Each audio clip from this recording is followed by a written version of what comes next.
And she is also pissed, just ow! Finally it is time to make a permanent enclosure for this big Brachypelma.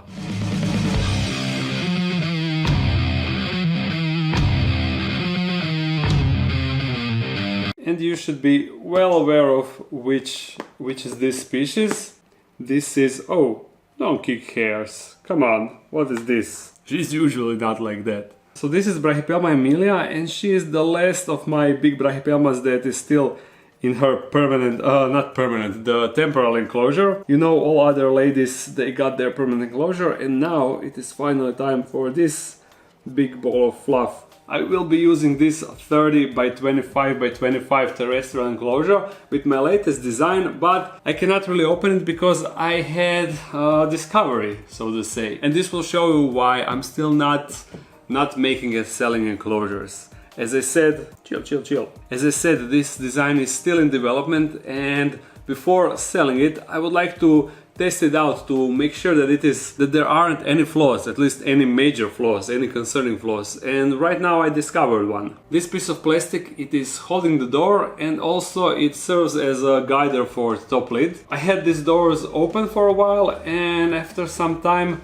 this basically fell off. And that wasn't supposed to happen. I was testing it out. I made a bunch of enclosures where I silicone this type of plastic with the glass, and every time the bond was really strong. So I was thinking, what's the problem? Why is this happening now? I tried out other older enclosure, they had strong bond, and they still, this time I could really easily split apart plastic from the glass. And then it hit me. It is now much warmer here, for like 5 degrees, and probably that change in temperature results in this bond being not stable enough, definitely. So that means that I still need to upgrade this design, because imagine if I started making enclosures and started selling them and then they fell apart. It would be terrible, right?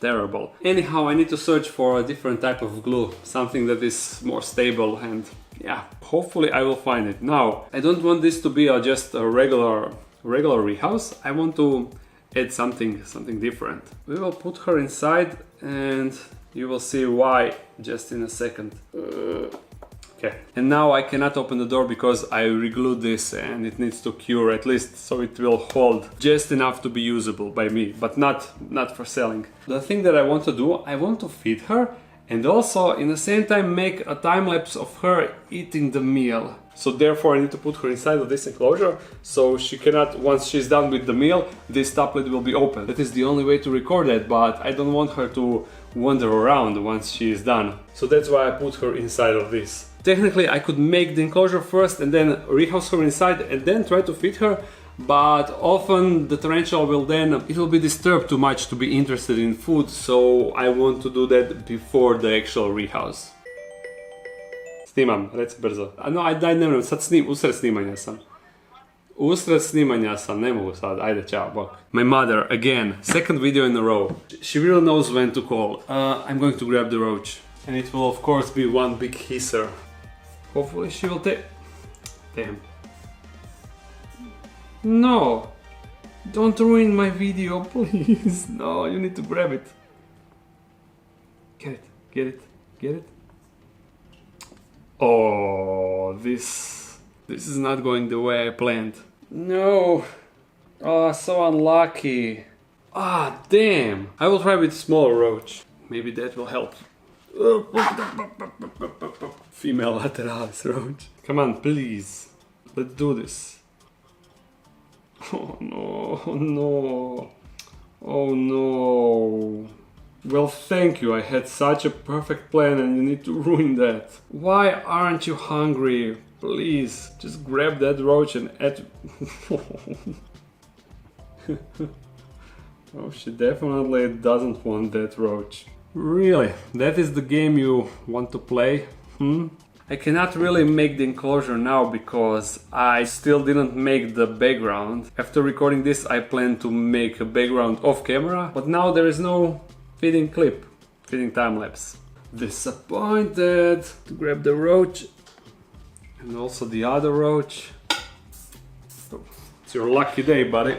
But regardless, I will need to do this tomorrow because I don't have the background, as I said. So just one quick Time jump! Voila! As you see, the background magically appeared and the top part of the enclosure is actually cured, so now it holds, but I need to be extra careful because I'm not sure how strong it is at the moment. But you see, this is how the doors work. And while I was making this model for this bigger enclosure, I forgot to put this part, like a little handle that allows me to pull the doors up and maneuver easier, but it still works without any problem. So yeah, that's it. And before we can move her inside, we need, you know, what do we need? We need substrate, that's right. And thankfully I have plenty of substrate right here. And also we will need one cork bark for the height. So quickly, let's go down with that. As always, I want to have a lot of substrate inside. Even though most of the times these Brachypelmas, they don't really dig that much, but I still want to give them an option for that. You know, in nature they actually dig really deep holes, like even meter deep. But from my understanding, the reason why they often don't do that in captivity, it is because they don't really need to. More or less they have like ideal conditions. They don't need to hide from high temperatures, they don't have too much humidity, they don't have too low humidity. It is like optimal surrounding, and that's maybe the reason why they don't really dig that much. Corkbark hide, let's just put that just like that, but more substrate. More. You can never have too many substrate. The only downside of having a lot of substrate is the enclosure is really heavy, so therefore you need to have like strong shelves. Voila, and the basic scape is complete. Now just a sprinkle of that leaf litter, that sweet leaf litter. And the reason why I crush it, in my opinion, it looks nicer when there are smaller pieces of leaf. But of course it's always nice to have details with big leaf. You can always combine the two. Sprinkle. And then just mix it all up with the regular substrate. More. And some twigs. Actually not twigs, but these. Just some additional details to make enclosure look a bit more interesting. And here it is. In less than 10 minutes with all the right materials, you can have an enclosure just like that. Super simple, right? Now let's get the tarantula outside. And actually, because we are lacking the feeding clip, the clip that I expected to have in this video, I would like to see if she's in the mood for a bit of handling before we put her in the enclosure. As you know, I'm not a fan of handling tarantulas, but usually, oh stop! Whew. A lot of hairs. Are you new Brachypelma behmei? I basically never, or extremely rarely, will get a tarantula outside of the enclosure exclusively just to handle it. I'm not really a fan of that, but during a rehouse or unboxing, I think if you can read the tarantula and see that it is not problematic, you can easily do that. You see, she's now completely calm, and yeah. But of course, I never do it with old world tarantulas because there's just too much risk and a bit of unnecessary. Since she disappointed with feeding clip, now we have a handling clip, and we can see her real nice and up close. And she's really lovely, you see? Check out her eyes, they're so tiny. And there's like tiny bit of hair sticking around the eyes. Hilarious. It almost looks like a haircut. A tiny little haircut. Hilarious. Let's get her in. Hey, I have a beautiful enclosure for you, and you can go and explore it. Go. Check it out. What do you say about that? It is like a complete mansion when you compare it with your old enclosure, right? Come on, go. Enjoy it. It looks like I need to force her to enjoy it. She kind of went completely passive now, look at her. Come on, move. At least move inside so I can close the door, please. These legs are in the way. Oh, she's being stubborn now. You know, first you disappointed us that you refused to eat, and now you refuse to move and stroll around your new enclosure.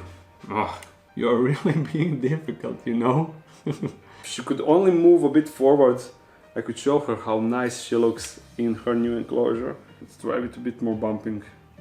Boop, boop, boop, boop, boop. She's a rock now. I really need to like push her to go just a little bit more. No, what? Don't grab it. No, why are you grabbing it now?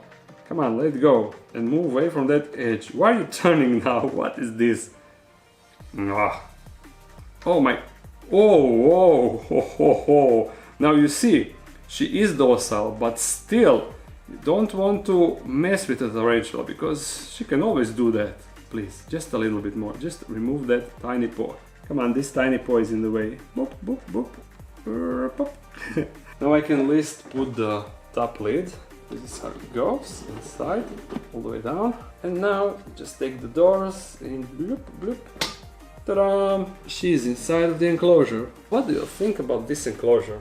Looks clean, right? Looks really, really clean. It would be even better if I added substrate all the way here so it touches the edge. You could see like better inside. Yeah, I definitely should have done that, but it's too late now. I can still spy her from here. Awesome. So this was Brachypelma emilia, and now I'm finally done with all the tarantulas that really need their enclosure, new enclosure. I think rest of the tarantulas, they are all fine. I don't have any like bigger female or bigger individual in too small enclosure. And that is very nice. Although eventually I want to move all of my tarantulas, all of my, at least that are bigger than this size, I want to move them in the glass enclosures. All of them. So that means I need more shelves. And more space. Actually better organization within this space. Yeah, we will do something definitely. And still I have one more cool thing that I want to show you. You know that in last video I told you that the jungle nymph female died, and I showed you all the rest of the jungle nymphs. But look what happened in just 2 days. This one that I suspected that it is a female, look, she got green coloration. Oh, come on, let go. You see, she turned green, which is awesome. She's now green, and this one is also female, but I think that she needs to molt one more time before she gets... Oh, you see how she attacks. And now she doesn't want to do it. Grab here. Are you grabbing it? Can I let you go? You won't fall? Nice. But this is so sweet. Look, and she is also pissed. Just ow! Ow! She is pissed off just like her mother. You can definitely tell that she got her mother genes. Look how mad. So mad. Okay, I'm leaving you. I will let you be. I will leave you alone. And that was everything for this video. Unfortunately, it didn't go as I planned, but I think it's alright. Right. Let's go. I hope you enjoyed it. If you did, thumbs it up and comment something. If you want to support this channel even more, there's a Patreon page. If you're new to this channel, make sure to subscribe. Are you subscribed? Subscribe. If you aren't subscribed, subscribe. Monday, Friday. Bye-bye.